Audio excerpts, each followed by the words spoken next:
आज हम P block का लेक्चर नंबर 4 लेकर आए हैं, जिसमें हम नाइट्रोजन के ऑक्साइडों तथा नाइट्रिक अम्ल बनाने की विधियां व उसके गुणों के बारे में चर्चा करेंगे। देखिए, नाइट्रोजन के जो ऑक्साइड हैं, नाइट्रोजन के ऑक्साइड,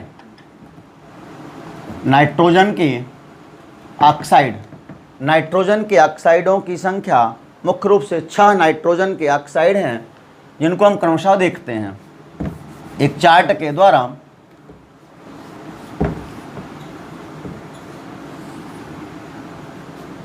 यहां पर नाइट्रोजन के ऑक्साइड, ये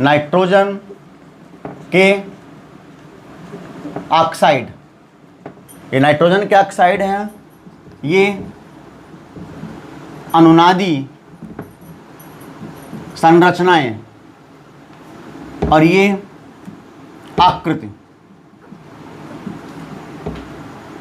इस तरह से इस चार्ट में हम नाइट्रोजन के ऑक्साइडों, उनकी अनुनादी संरचनाएं तथा आकृतियों को देखेंगे।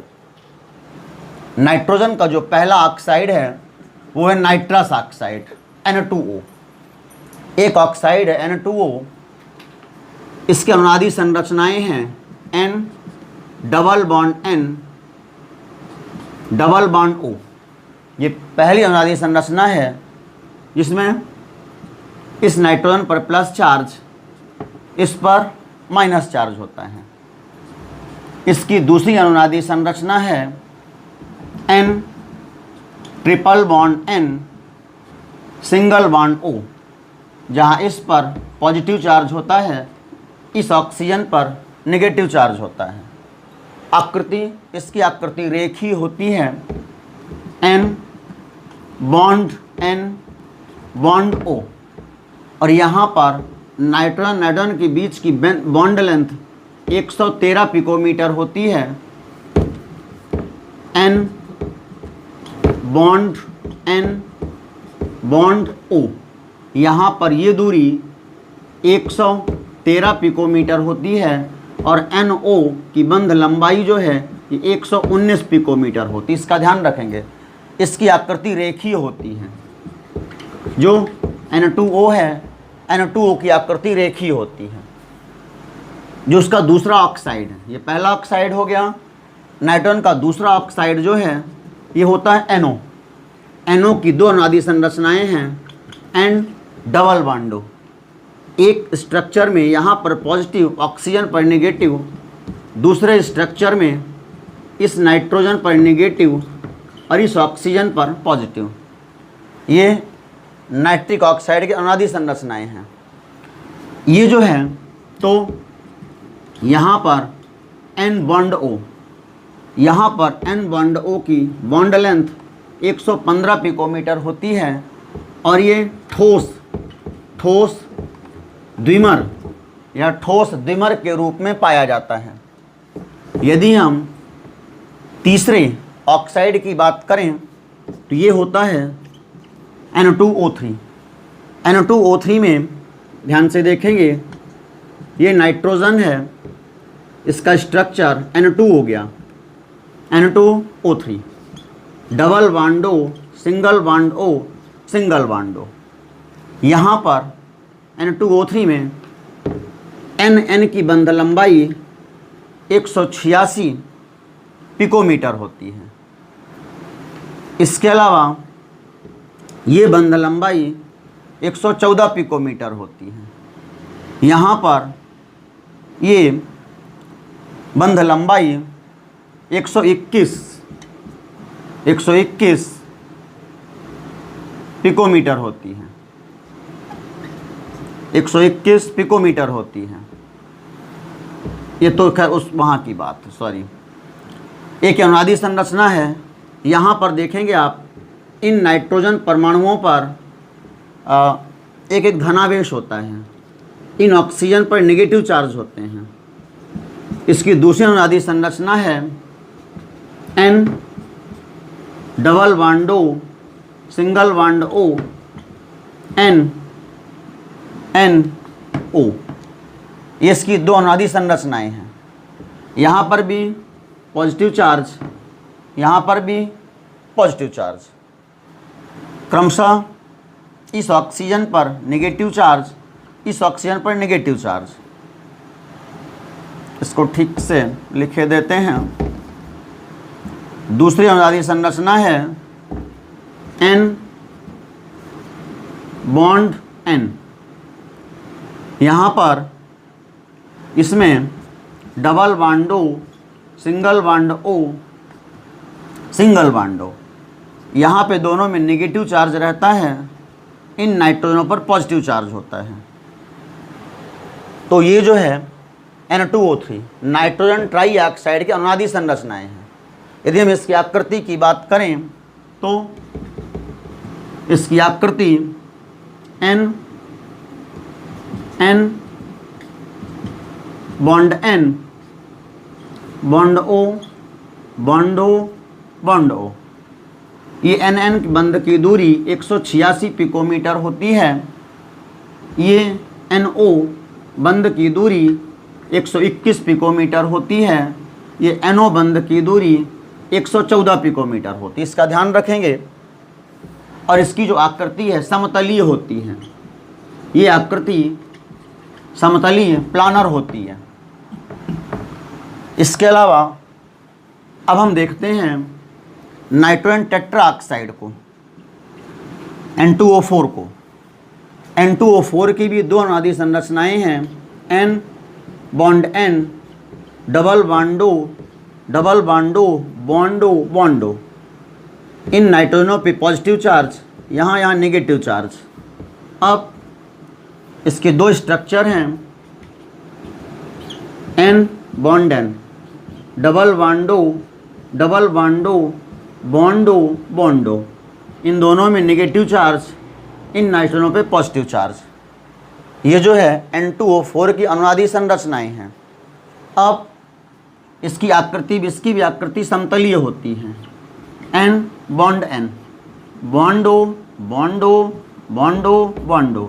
यहाँ NN बंध की दूरी 175 पिकोमीटर होती है, जबकि ये बंध लंबाइयाँ 121 पिकोमीटर होती हैं। ये दूरियाँ N बॉन्ड O की दूरी 121 पिकोमीटर होती है। इस प्रकार से हमने अभी तक 2, 3, इसके 4 ऑक्साइडों को देखा। अब इसके 2 ऑक्साइड और बचे, उन्हें देखते हैं।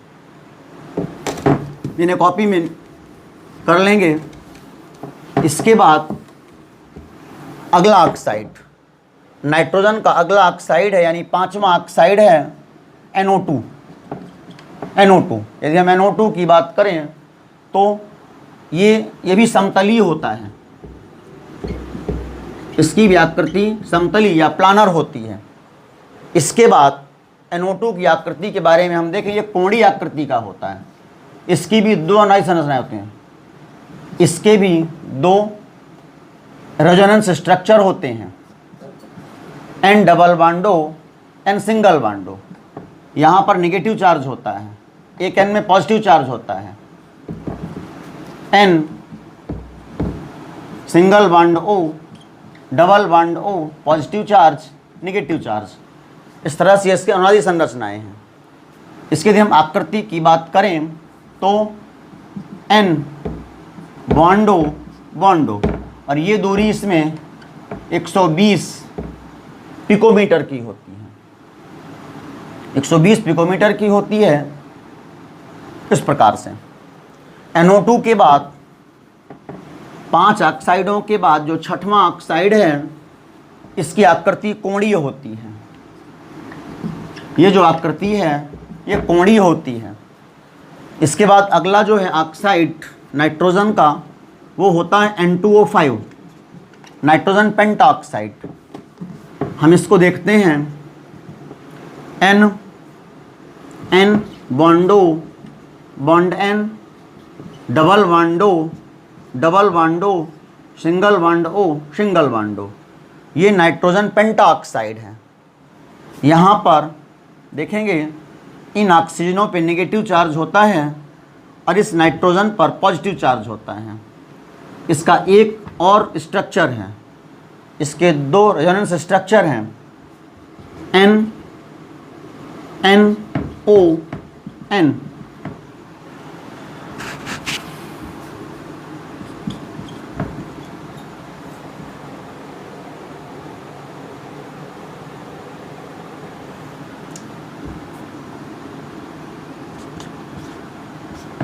O और O। इस प्रकार से ये स्ट्रक्चर, एक ये स्ट्रक्चर है, एक ये अनुनायी संरचना है, दूसरी ये अनुनायी संरचना है। इसमें भी इन नाइट्रोजनों पर पॉजिटिव चार्ज और जो सिंगल बॉन्ड से ऑक्सीजन जुड़े हैं इन पे नेगेटिव चार्ज होता है। यदि हम इसकी आकृति की बात करें तो इसकी आकृति बॉन्डो बॉन्डो ओ एन बॉन्डो बॉन्डो। यहाँ पर जो NO बंध की लंबाई है ये 151 पिकोमीटर होती है और जो यहाँ के NO बंध की लंबाई है ये 119 पिकोमीटर होती है और इसकी आकृति भी समतलीय होती है। इसकी आकृति भी समतलीय होती है। तो इस प्रकार से हमने अभी तक नाइट्रोजन के 6 ऑक्साइडों को देखा। ये ऑक्साइड जो है परीक्षा की दृष्टि से महत्वपूर्ण है। इसके बाद अब हम देखते हैं नाइट्रिक अम्ल को।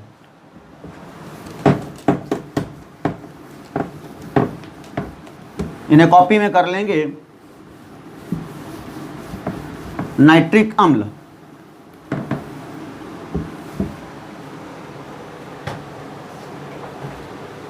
ध्यान से देखते हैं नाइट्रिक अम्ल को। अगला टॉपिक है नाइट्रिक अम्ल।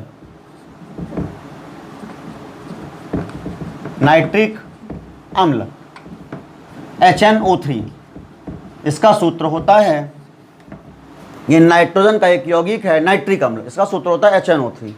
ध्यान से देखेंगे जो नाइट्रिक अम्ल है, नाइट्रिक अम्ल को नाइट्रिक कॉपी में लिखेंगे, नाइट्रिक अम्ल को तीव्र जल, नाइट्रिक अम्ल को तीव्र जल या एक्वा फोर्टिस, नाइट्रिक अम्ल को तीव्र जल या एक्वा फोर्टिस भी कहा जाता है, क्योंकि यह प्रायः सभी धातुओं को अपने में घोलता है।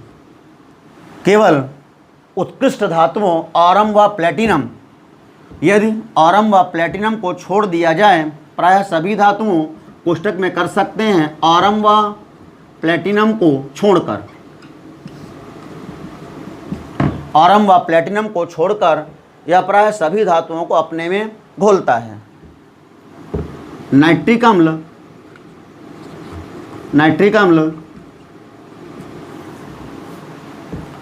का प्रयोग,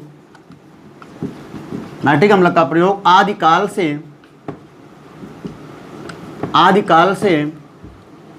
धातुओं को घोलने में होता आया है। नाइट्रिक अम्ल का प्रयोग आदिकाल से धातुओं को घोलने में होता आया है। अब हम इसके बाद यह एक क्षारकीय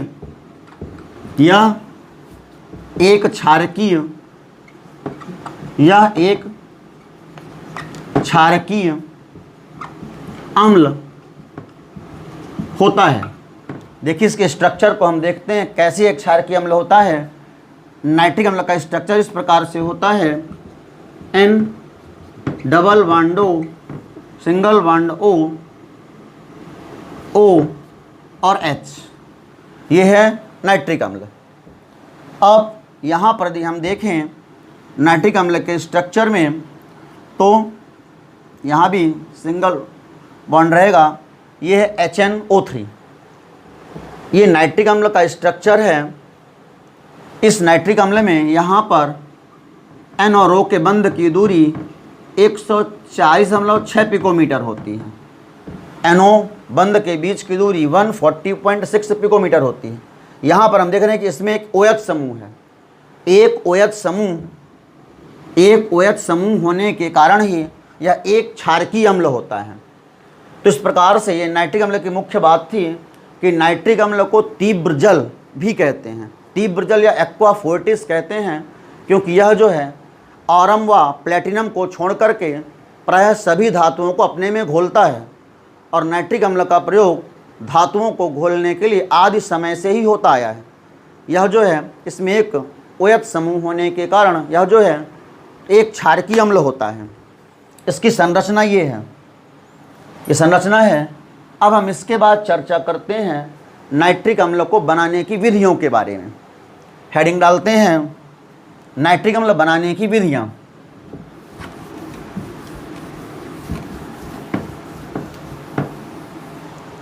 नाइट्रिक अम्ल बनाने की विधियाँ। नाइट्रिक अम्ल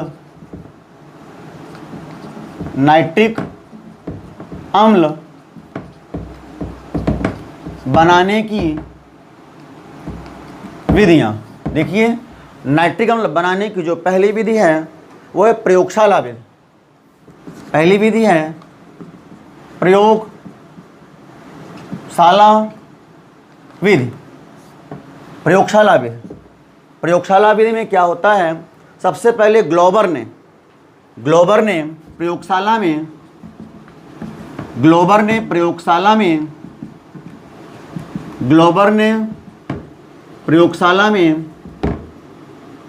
नाइट्रिक अम्ल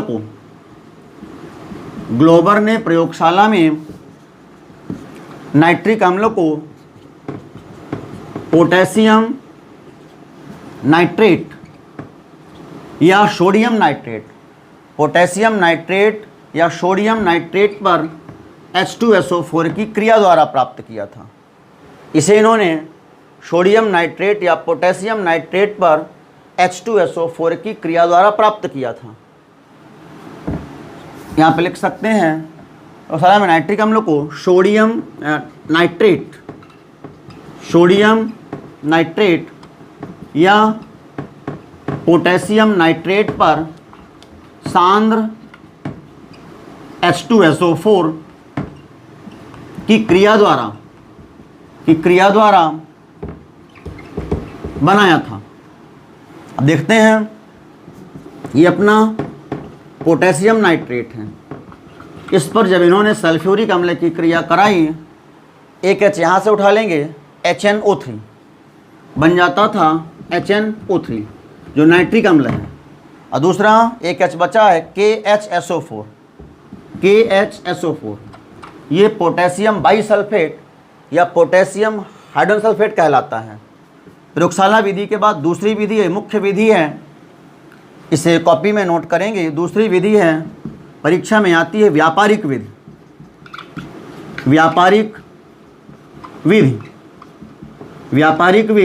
या ओस्टवाल्ड विधि। ये इम्पॉर्टेंट विधि होती है, परीक्षा में आती है। नाइट्रिक अम्ल बनाने की ओस्टवाल्ड विधि को सचित्र समझाइए, ऐसा प्रश्न आता है। देखिए इसे कैसे करेंगे। इस विधि में जो ओस्टवाल्ड विधि है, इस विधि में नाइट्रिक अम्ल को बनाने के लिए अमोनिया तथा वायु की क्रिया, ओस्टवाल्ड विधि हम लिख रहे हैं। ओस्टवाल्ड विधि,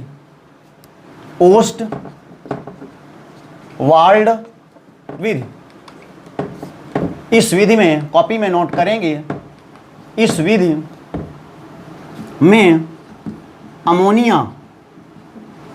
में अमोनिया तथा ऑक्सीजन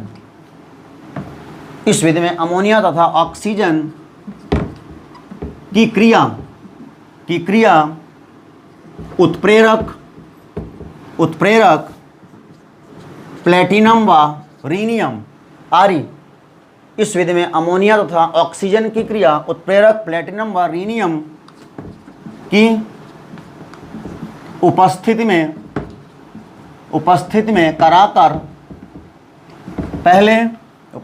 कराकर पहले नाइट्रिक ऑक्साइड NO गैस बनाई जाती है।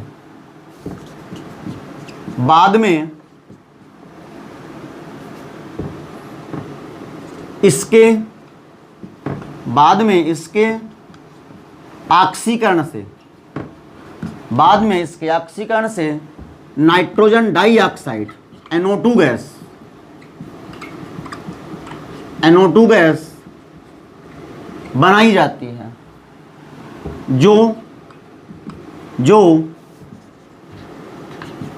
जल से क्रिया करके नाइट्रिक अम्ल देता है। इसकी विधि है, इंपॉर्टेंट विधि है, मैं बता चुका हूं, मोस्ट इंपॉर्टेंट विधि है। देखिए सबसे पहले इसमें क्या होता है, अमोनिया तथा ऑक्सीजन की क्रिया करा करके नाइट्रिक ऑक्साइड गैस प्राप्त की जाती है। अमोनिया NH3, अमोनिया तथा वायु की क्रिया करा करके इसमें नाइट्रिक ऑक्साइड गैस बनाते हैं, प्लस जल बनता है। बैलेंस करने के लिए यहाँ पे 4 करेंगे, यहाँ पर 5 करेंगे, तो अमोनिया तथा वायु की क्रिया से NO बनती है, इसमें 4N है तो 4NO, 4 12 हाइड्रोजन है, 6H2O। देखेंगे बैलेंस है समीकरण, 10 ऑक्सीजन 6 4 10 ऑक्सीजन, ठीक है ना। इस विधि में पहले अमोनिया तथा वायु की क्रिया से नाइट्रिक ऑक्साइड गैस बनाई जाती है, फिर नाइट्रिक ऑक्साइड का ऑक्सीकरण कराते हैं। इसके ऑक्सीकरण से यहाँ पर उत्प्रेरक कौन सा रखते हैं, प्लेटिनम या रीनियम। अमोनिया तथा वायु की क्रिया प्लेटिनम या रीनियम उत्प्रेरक की उपस्थिति में कराने पर नाइट्रिक ऑक्साइड गैस बनती है। ये नाइट्रिक ऑक्साइड गैस वायु से क्रिया करके नाइट्रोजन डाइऑक्साइड बनाती है, NO2। यहाँ पे 2 कर देंगे तो 2NO2, नाइट्रोजन डाइऑक्साइड गैस बनती है। अब ये नाइट्रोजन डाइऑक्साइड NO2 गैस जो है ये जल से क्रिया करके नाइट्रिक अम्ल बनाती है। यहाँ पर क्रिया होने पर यहाँ पे 2 कर देंगे, नाइट्रिक अम्ल बनता है, प्लस NO बनती है, जो पुनः नाइट्रिक अम्ल में परिवर्तित हो जाती है। तो इसके समीकरण हैं, ये ओस्टवाल्ड विधि के समीकरण हैं। यहाँ पर आप देखेंगे समीकरण को बैलेंस है कि नहीं। HNO3 प्लस NO, HNO3 यहाँ पे 2H हैं, 2HNO3 करना पड़ेगा, तो यहाँ पे 3 करना पड़ेगा, 3 दूनी 6 1 7 ऑक्सीजन, यहाँ पर भी 3 दूनी 6 1 7 ऑक्सीजन। नाइट्रोजन 3 नाइट्रोजन है, 2 1 3 नाइट्रोजन, हाइड्रोजन 2 हैं, 2 हाइड्रोजन, सही गण बैलेंस है। तो इस प्रकार से ओस्टवाल्ड विधि में अपने को नाइट्रिक अम्ल प्राप्त होता है। अब इसका नामांकित चित्र, इसे भी देखेंगे, इसे कॉपी में कर लेंगे। इसके बाद इस विधि का नामांकित चित्र,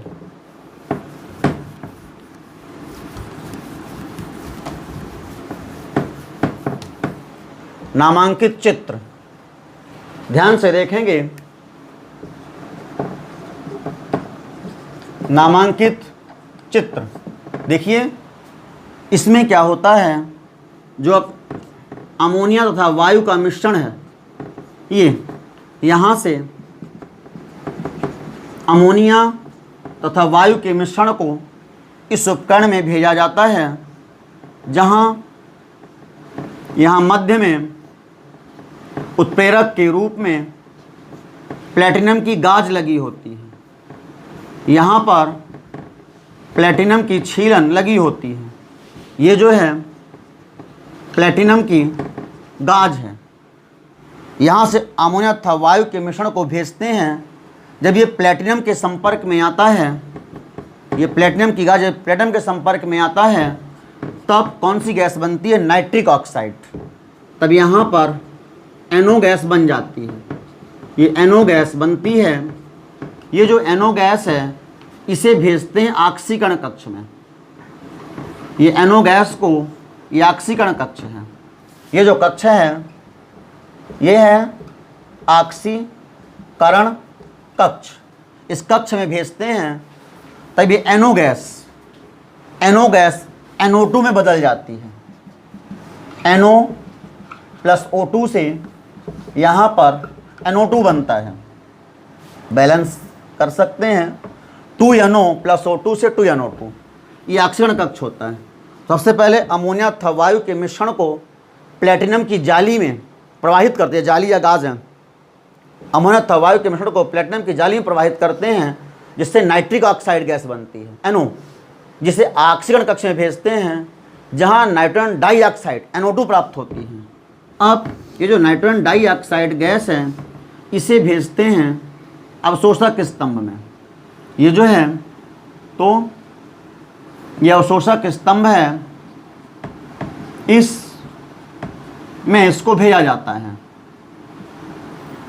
जो नाइट्रिक ऑक्साइड गैस है, NO2 गैस है, यहाँ से NO2 गैस को भेजते हैं अवशोषक स्तंभ में। ये अवशोषक स्तंभ है,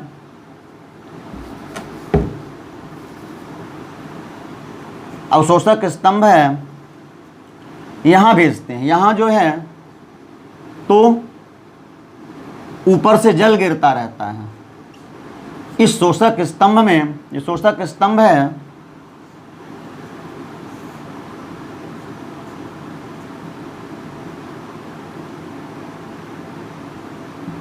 ये शोषक स्तंभ है, यहाँ से इसमें जल गिरता रहता है। यहाँ से इसमें जल गिरता रहता है, तो यहाँ क्वार्ट्ज के टुकड़े भरे होते हैं। ये जो है ये क्वार्ट्ज के टुकड़े भरे होते हैं। NO2 गैस जब जल के संपर्क में आती है, यहाँ से H2O इसमें गिरता रहता है। NO2 गैस जब जल के संपर्क में आती है, तब ये नाइट्रिक अम्ल में बदल जाती है, तब ये HNO3 में बदल जाती है, जिसे यहाँ से बाहर निकाल लेते हैं। ये HNO3 है, जिसे बाहर निकाल लेते हैं। तो इस प्रकार से ये विधि है। यहाँ पर ये जो है ये शोषक स्तंभ है, ये शोषक स्तंभ है, और ये ऑक्सीकरण कक्ष है। यहाँ भी बाहर भी लिख सकते हैं, ये ऑक्सीकरण कक्ष है। अंदर बाहर कहीं भी, अंदर भी लिख सकते हैं, बाहर भी, ठीक है ना। तो ये ओस्टवाल्ड विधि का नामांकित चित्र है। जैसा मैंने बताया, इस विधि में सबसे पहले अमोनिया तथा वायु के मिश्रण को प्लेटिनम की जाली में प्रवाहित करते हैं, जिससे नाइट्रिक ऑक्साइड गैस बनती है। विधि है जिससे NO गैस बनती है। इस नाइट्रिक ऑक्साइड गैस को ऑक्सीकरण कक्ष में भेजते हैं, जहां इसके ऑक्सीकरण से नाइट्रोजन डाइऑक्साइड बनती है। इस नाइट्रोजन डाइऑक्साइड को शोषक स्तंभ में भेजते हैं, जहां ऊपर से जल गिरता रहता है। यहाँ पर NO2 गैस जल से क्रिया करके नाइट्रिक अम्ल में बदल जाती है, जिसे समय समय पर बाहर निकाल लिया जाता है। तो इस प्रकार से ये थी ओस्टवाल्ड विधि। अब ओस्टवाल्ड विधि से हमको इस विधि के द्वारा जो हमें नाइट्रिक अम्ल प्राप्त होता है, वो नाइट्रिक अम्ल 68% सांद्र रहता है। इस विधि के द्वारा प्राप्त नाइट्रिक अम्ल जो है ये 68% सांद्र होता है। 68% सांद्र होता है। इसकी सांद्रता 68% होती है। प्रयोगशाला में उपयोग में आने वाला नाइट्रिक अम्ल 68% ही सांद्र होता है। बाद में इस जलीय विलयन को सांद्र H2SO4 द्वारा निर्जलीकृत, सांद्र H2SO4 निर्जलीकृत करने पर 98% सांद्र 98% सांद्र नाइट्रिक अम्ल प्राप्त होता है, जिसे सधूम नाइट्रिक अम्ल कहते हैं।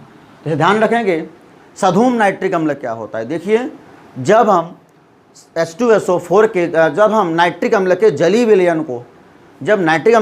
विलयन को सांद्र H2SO4 द्वारा निर्जलीकृत किया जाता है, तब ये 98%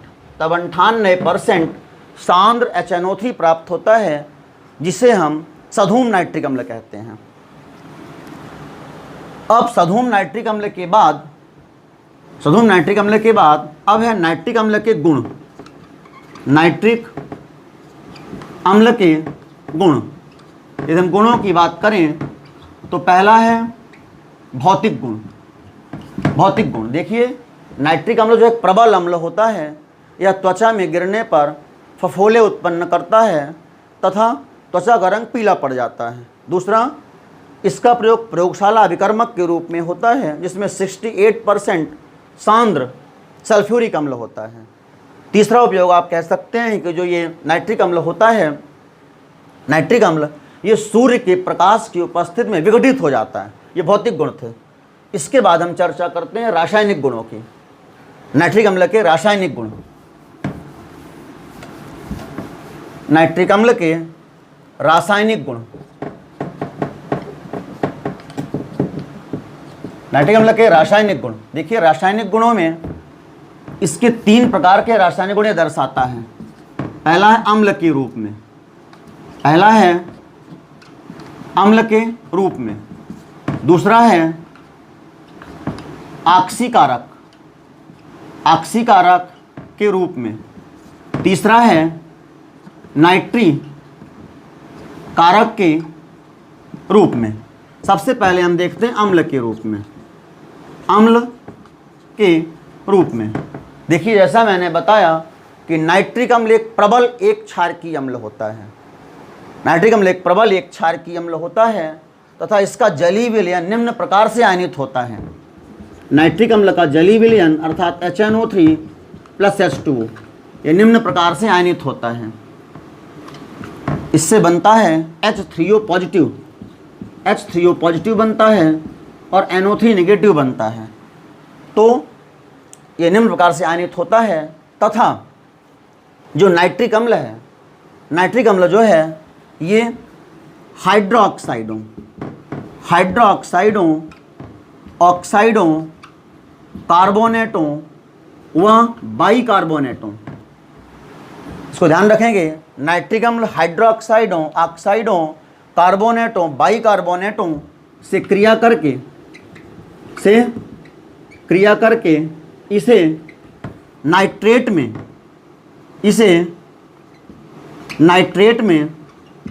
बदल देता है।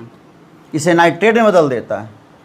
नाइट्रिक अम्ल जो है ऑक्साइडों, कार्बोनेटों, बाइकार्बोनेटों से क्या करके इसे नाइट्रेट में बदल देता है। इसे देखते हैं ये कैसे बदलता है। ये पहला ही गुण है अम्ल के रूप में। देखिए, हाइड्रोक्साइडों यदि हम क्रिया कराते हैं H प्लस नाइट्रिक अम्ल, इससे क्रिया कराने पर इसमें जो है तो ये बना लेगा सोडियम नाइट्रेट, ये बना लेगा सोडियम नाइट्रेट NaNO3, NaNO3 बना लेगा प्लस H2O। तो हमने देखा नाइट्रिक अम्ल ने OH को, OH था, हाइड्रोक्साइड था, सोडियम हाइड्रोक्साइड, इसको नाइट्रेट में बदल दिया। दूसरा, इसी प्रकार से ऑक्साइड को भी चेंज कर देता है। जैसे यदि हमने क्रिया करा दी, ये कैल्शियम ऑक्साइड है, इसकी क्रिया हमने करा दी HNO3 के साथ, तो इसकी क्रिया कराने पर ये जो है तो ये बना लेगा, यहाँ पे 2 करना पड़ेगा, ये बनाएगा कैल्शियम नाइट्रेट CaNO3 का होल ट्वाइस, CaNO3 का होल ट्वाइस, CaNO3 का whole twice plus H2O।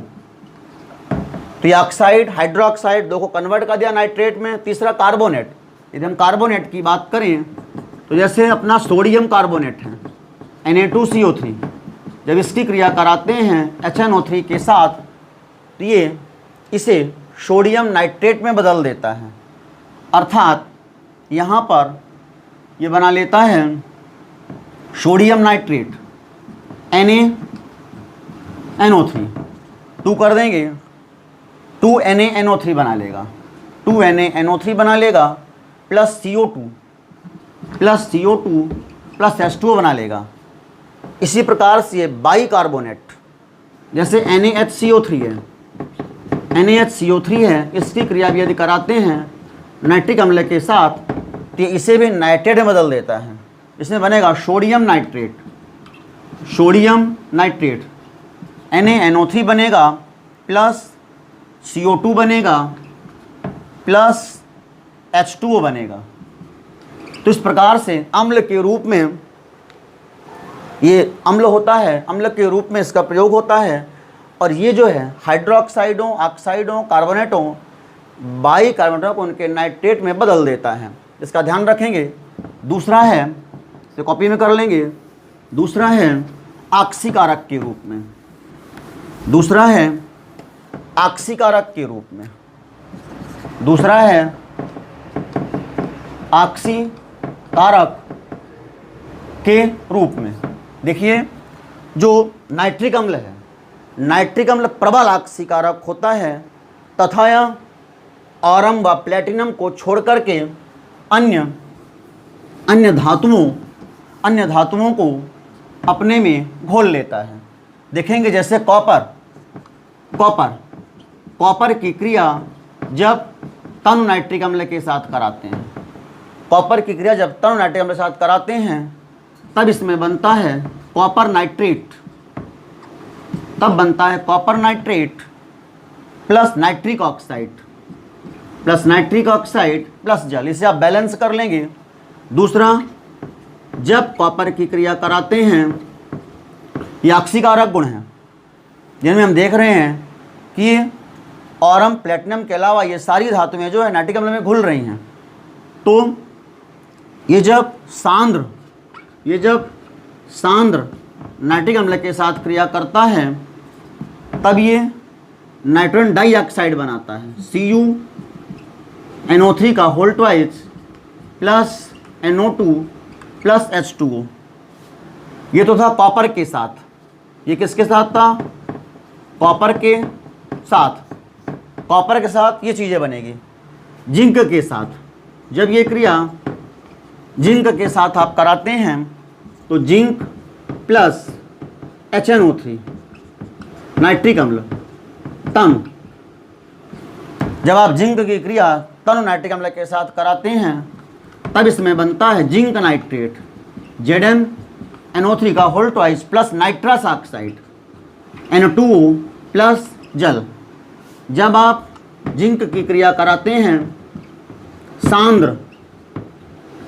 सांद्र nitric अम्ल के साथ तब बनता है जिंक नाइट्रेट, ZnNO3 का होल ट्वाइस, ZnNO3 का whole twice plus NO2 nitrogen dioxide plus जल।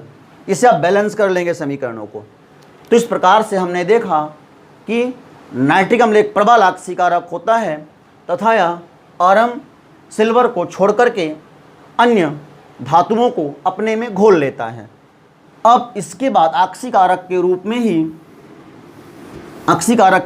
ही जो अपने उत्कृष्ट धातुएं हैं, उत्कृष्ट धातुओं को घोलने के लिए एक्वा रेजिया का प्रयोग होता है, अम्लराज। ये बहुत इंपॉर्टेंट टॉपिक है, अम्लराज को अंग्रेजी में एक्वा रेजिया कहते हैं। इसे ध्यान देंगे। ये होता क्या है? ये होता है नाइट्रिक अम्ल व हाइड्रोक्लोरिक अम्ल, HNO3 प्लस HCl का 1:3 का मिश्रण अम्लराज कहलाता है। नाइट्रिक अम्ल व HCl का 1:3 का मिश्रण अम्लराज कहलाता है तथा यह उत्कृष्ट धातुओं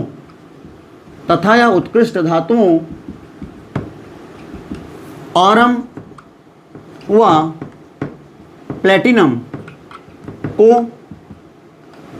घोलता है, अपने में घोलता है। देखिए कैसे घोलेगा ये। सबसे पहले जो नाइट्रिक अम्ल है, जैसा मैंने बताया, नाइट्रिक अम्ल व HCl, इसका ये 1:3 का मिश्रण होता है। 1 भाग नाइट्रिक अम्ल, 3 भाग HCl। जब इनकी क्रिया कराते हैं तब इसमें एक चीज़ बनती है नाइट्रोसिल क्लोराइड। इसमें बनता है NOCl बनता है प्लस जल बनता है प्लस 2H2O प्लस 2 क्लोरीन मुख्य पदार्थ नाइट्रोसिल है, नाइट्रोसिल क्लोराइड है, NOCl को नाइट्रोसिल क्लोराइड पढ़ते हैं।